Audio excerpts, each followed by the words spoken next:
नमस्कार, आप देख रहे हैं सच तक भारत लाइव। मैं धीरज सिंह चौहान। अभी हम हैं बाढ़ में और वैसे शख्सियत से मिल रहे हैं जो कि बिहार जनता दल यूनाइटेड के राजनीतिक सलाहकार समिति के सदस्य हैं और सचेतक के रूप में बिहार में जदयू के राजनीति कर रहे हैं। और हम उनसे बात करेंगे और जानेंगे कि लोकसभा जो चुनाव बस होने ही वाला है उसके लिए क्या रणनीति बना है और किस तरह से चुनावी माहौल अभी तक के है। हमारे चैनल में आपका स्वागत है।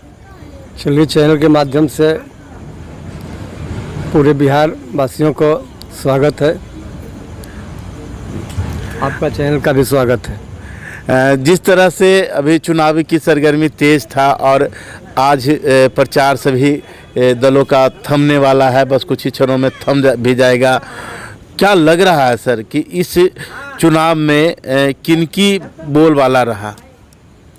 इस चुनाव में कहीं कोई किसी का बोलबाला नहीं है, बस सिर्फ बोलबाला है नरेंद्र मोदी का, नीतीश कुमार का और मुंगेर से ललन सिंह का बोलबाला है। क्या लग रहा है कि नरेंद्र मोदी के नाम पर राजीव रंजन सिंह उर्फ ललन सिंह चुनाव जीत जाएंगे?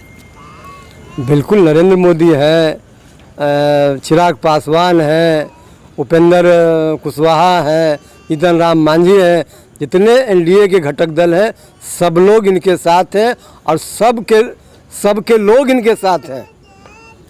इंडिया गठबंधन में भी तो बहुत सारे दल हैं वो उनके साथ हैं। तो क्या लग रहा है कि जो इंडिया गठबंधन का एक नारा है कि अगड़ा और पिछड़ा, यानी कि जो बैकवर्ड समाज के लोग हैं वो उनके पक्ष में मत कर रहे हैं, वैसा वो बात कह रहे हैं? देखिए, आप पत्रकार हैं, जो लोग राजनीति करते हैं, आज हमारे मोदी जी हैं, तो क्या मोदी जी अगड़ा और पिछड़ा का राजनीति कर रहे हैं? वो तो सभी जाति का राजनीति कर रहे हैं, सभी लोग उनके साथ हैं। चिराग पासवान के साथ भी सब लोग हैं, उपेंद्र कुशवाहा के साथ भी सभी जाति धर्म के लोग हैं। ये आप कहाँ देखते हैं? कहीं कोई पढ़ने जाता है तो पूछता है कि मास्टर साहब कौन जात के हैं। कोई दिखाने जाता है डॉक्टर के यहाँ तो पूछता है कि डॉक्टर साहब किस जाति से आते हैं। आप कहीं जाते हैं कोई सामान खरीदने के लिए किसी दुकानदार के यहाँ तो आप पूछते हैं कि किस जाति से आते हैं। वहाँ पूछते हैं कि बैकवर्ड है कि फॉरवर्ड है कि अगड़ा है कि पिछड़ा है, कभी कोई पूछता है। लेकिन चुनाव सर तो जाति आधारित भी होता है, जातीय समीकरण बनाई जाती है और जात के नाम पर भी तो चुनाव होता ही है। नहीं, ऐसा नहीं है।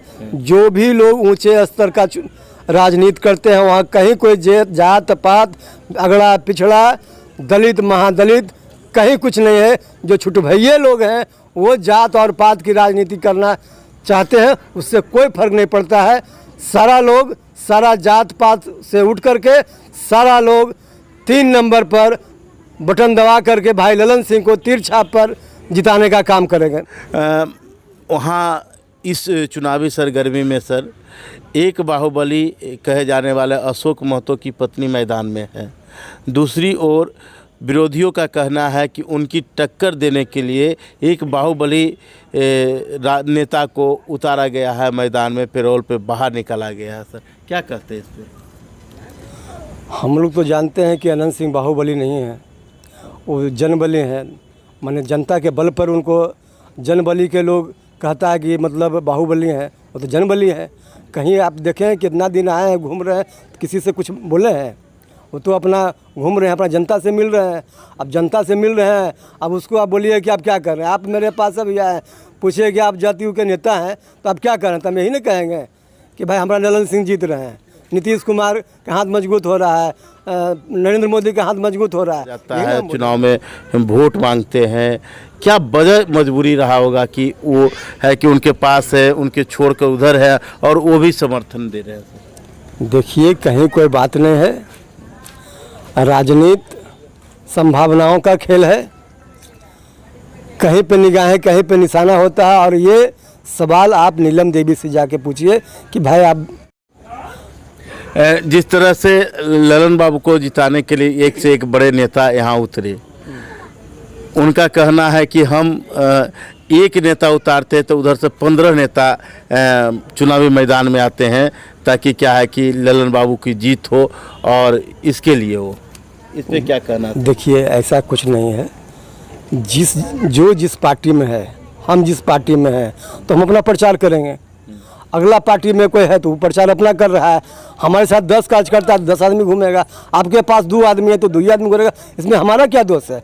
हमारा आदमी अगर ज़्यादा है, हमारे साथ ज़्यादा आदमी घूम रहा है, ये तो हमारा आपका मामला नहीं ना है। हम आपको मना कर रहे हैं कि भाई आप आदमी मत घुमाइए। हम तो कह रहे हैं कि आप भी घुमाइए, 100 आदमी घुमाइए। हम 50 घुमा तब 100 घुमाइए। अब आपके पास आदमी नहीं है तो हम क्या करें? क्या लग रहा है सर कि लीड की बात अब आई, जीत और हार तो है ही, तो क्या लग रहा है कि अगर ललन बाबू जीतते हैं तो कितना का लीड तक पहुंच पाएंगे? कहाँ से? मुंगेर लोकसभा मुंगेर लोकसभा से 4 लाख का मैंने जीत का होगा दावा है।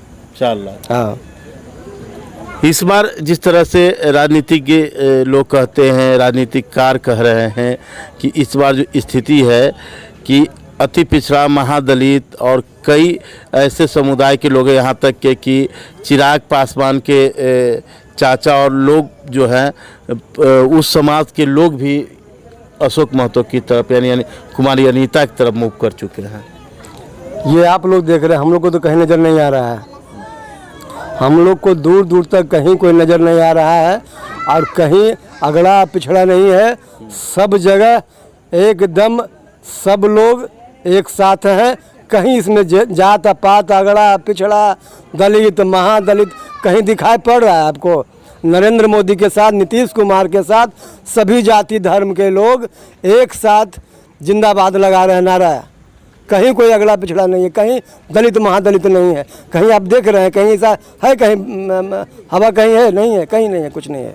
क्या आप संदेश देना चाहते हैं मुंगेर लोकसभा वासियों को, खास करके बाढ़ के लोगों को?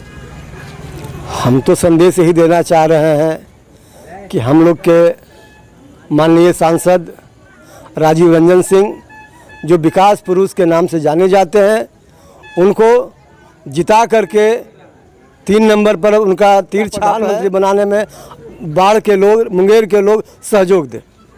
तो अभी आप देख रहे थे कि जदयू नेता, वरिष्ठ जदयू नेता और राजनीतिक सलाहकार से हमारी बात हो रही थी। उन्होंने स्पष्ट तौर पे कहा कि यहाँ जो जातीय समीकरण, जात की राजनीति यहाँ ध्वस्त है, क्योंकि विकास की मुद्दा महत्वपूर्ण है और इसी मुद्दे पे को लेकर राजनीतिककार जो अनुमान लगा रहे थे वो सारी अनुमान, सारी चीज़ें धरा के धरा रह गया है। और आगामी आने वाले चुनाव में जो है जो रिजल्ट आएगा, जिसमें लगभग 4 लाख वोटों से ललन सिंह की जीत को पक्का बताया।